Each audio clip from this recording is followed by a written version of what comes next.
What's going on, everyone? John Matrix here again with another quick little video for you guys. Hunt Showdown has put out their first kind of major patch for their closed alpha, and they've just released the patch notes. So I'm just going to kind of make a quick video going over some of the major points of the patch here. So first of all, it looks like they've got both US East and West servers, and they're going to apparently have a US Central server.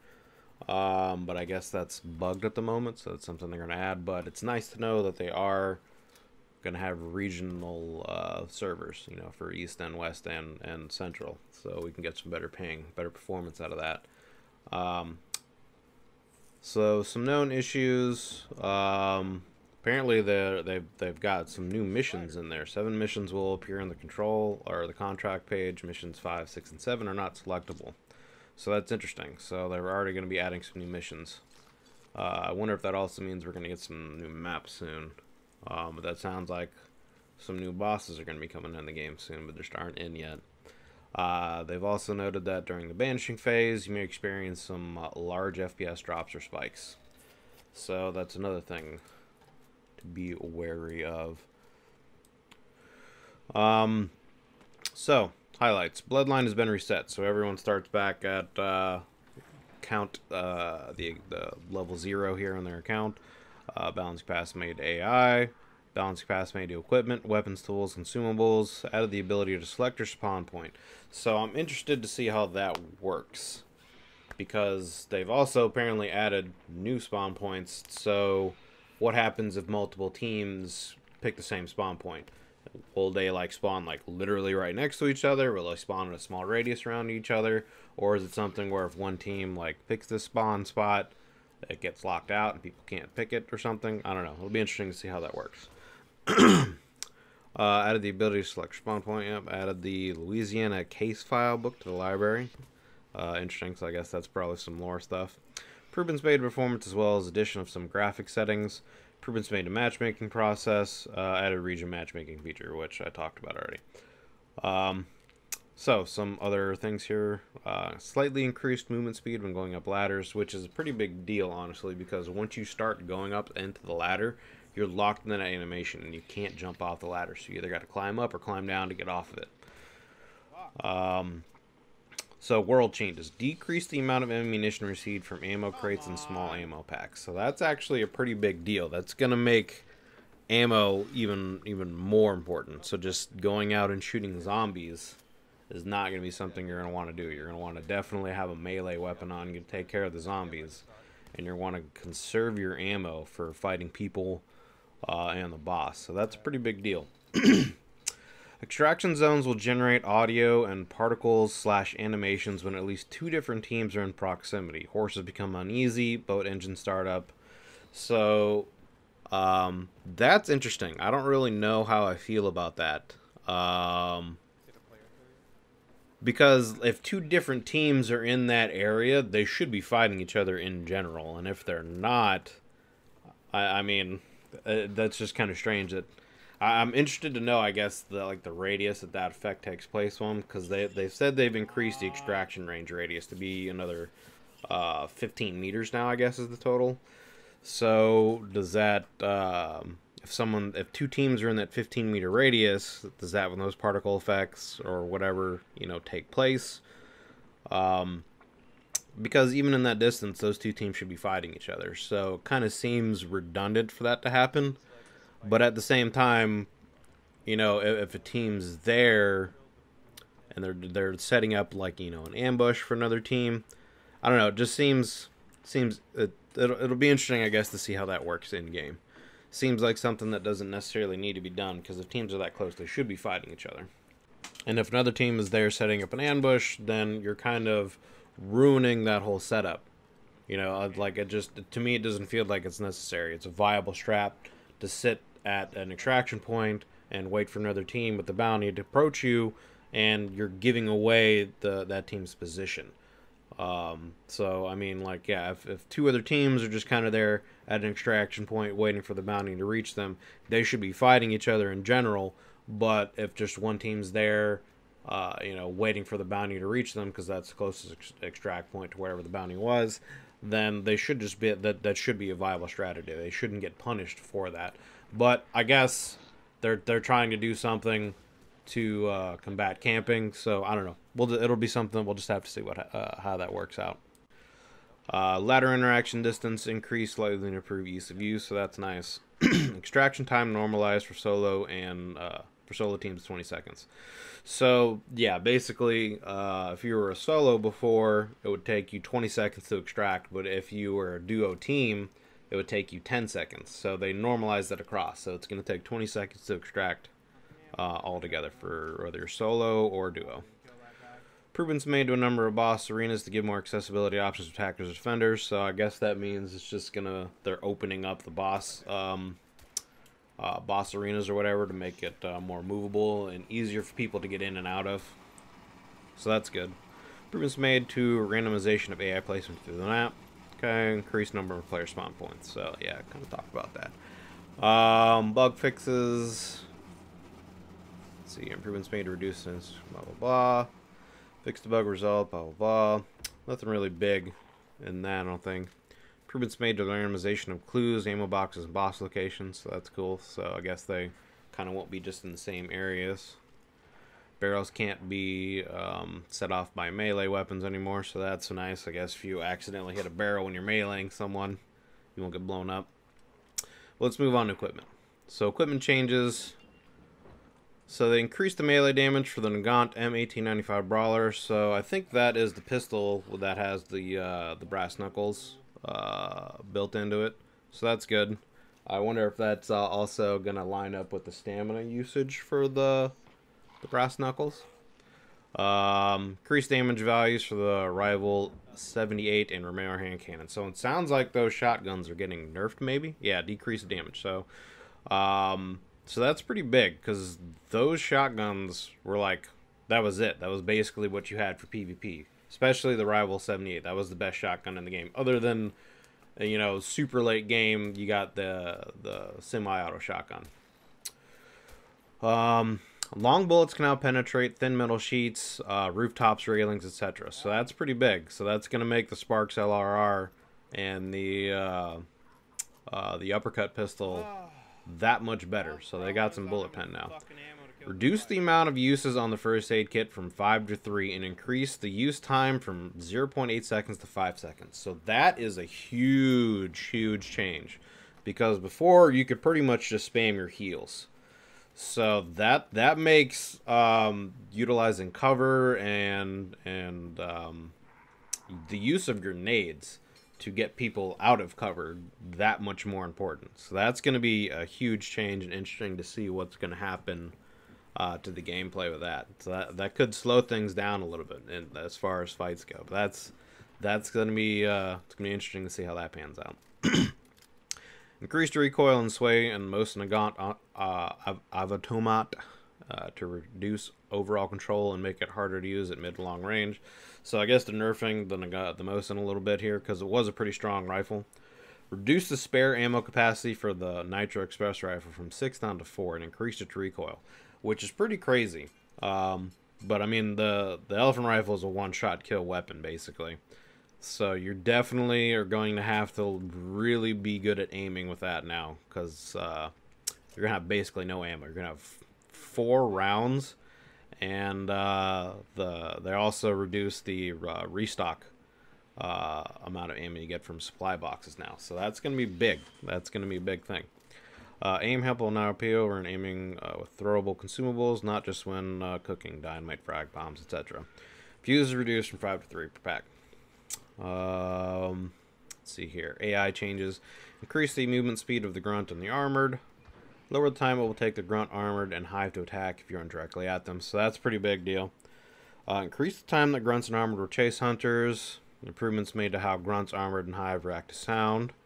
Armored now take less damage with shotgun and melee attacks. So that means that they're going to be much harder to take down for sure. Because before you basically just either shot them twice with a shotgun, or with the knuckle dusters, you could hit them like 4 or 5 times and they would go down. Double the health of the hive. So it looks like they did a lot of hive buffs. So hives could be very deadly now. So it's going to be interesting to see how those work. But double the health of the hive, increase the size of the defense swarm around the hive, and doubled its damage. So the Hive, if you let it, if you couldn't take care of it quick enough, it actually would do a lot of damage to you. So they could be pretty deadly now. Increase the damage that the Hive Swarm Attack does. Improvements made to the Hive Swarm Attack, increase damage and duration. So yeah, it's gonna be interesting to see how those go. The Butcher now has an increased chance of catching hunters. So yeah, the Butcher really kind of needed some kind of buff because it was definitely the easier of the bosses to attack. The Spider, while it didn't really do a ton of damage, it could be pretty hard to hit with how it would scurry around everywhere. So pretty much everyone was just playing the Butcher games, just because of how easy it was to kill him and kite him with the shotguns. So yeah, he definitely needed something. So it'll be interesting to see how much of a big difference that makes. AI will now react with when fuses land within close proximity, so you can use fuses as like decoys. So that's pretty cool.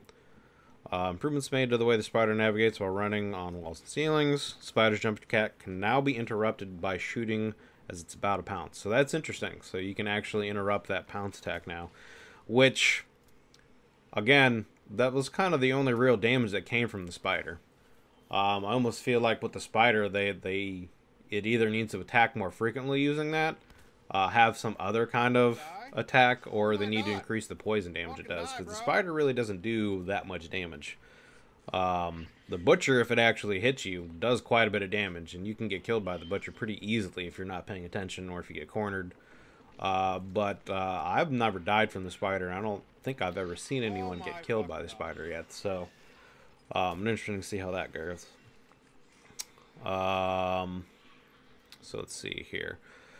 UI changes. Players are notified when they unlock on the next hunter. So basically, once you hit blood rank 33, you can unlock tier 2 hunters from now on.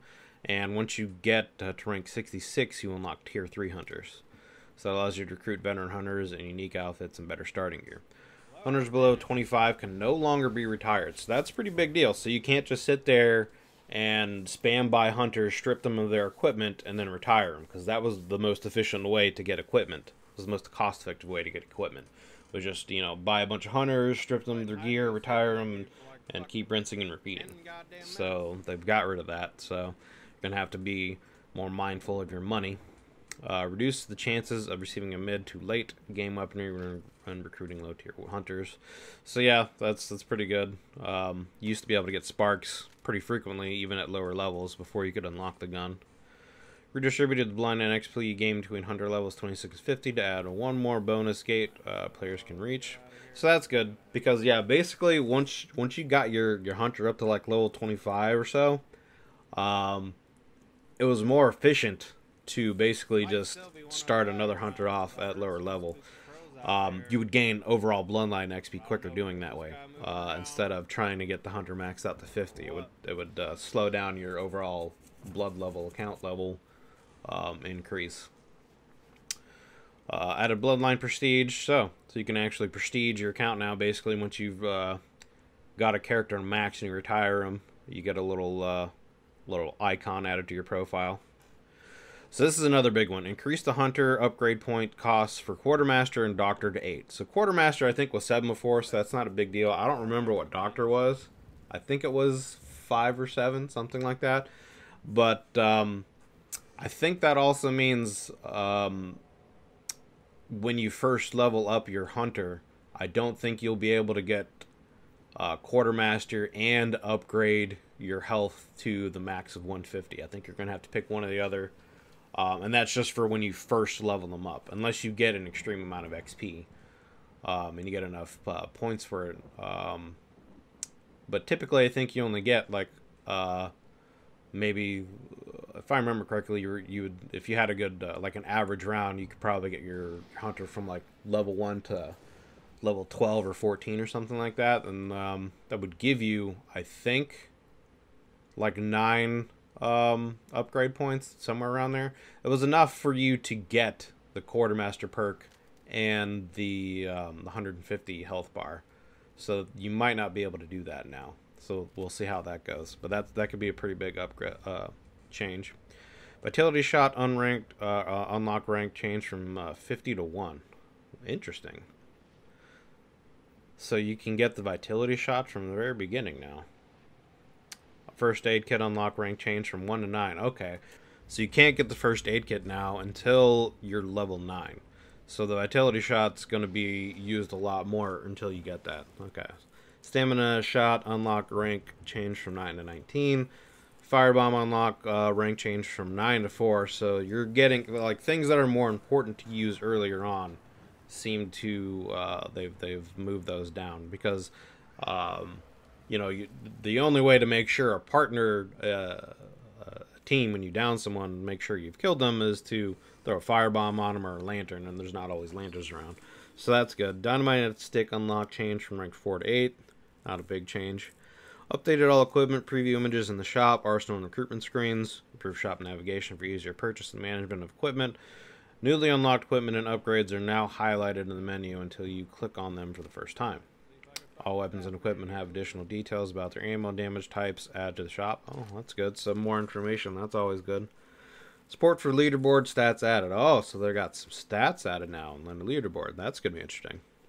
Mission manager updates with additional details of available contracts. And then it looks like the rest of the notes are just some performance stuff and some bug fixes.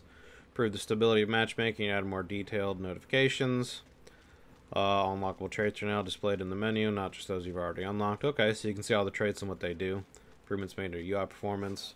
So I think those bug fixes, they might be talking about that matchmaking bug where you would sit there and constantly, you know, be trying to invite someone and it would kick you guys out of the party or would crash or something. So hopefully that is what that is.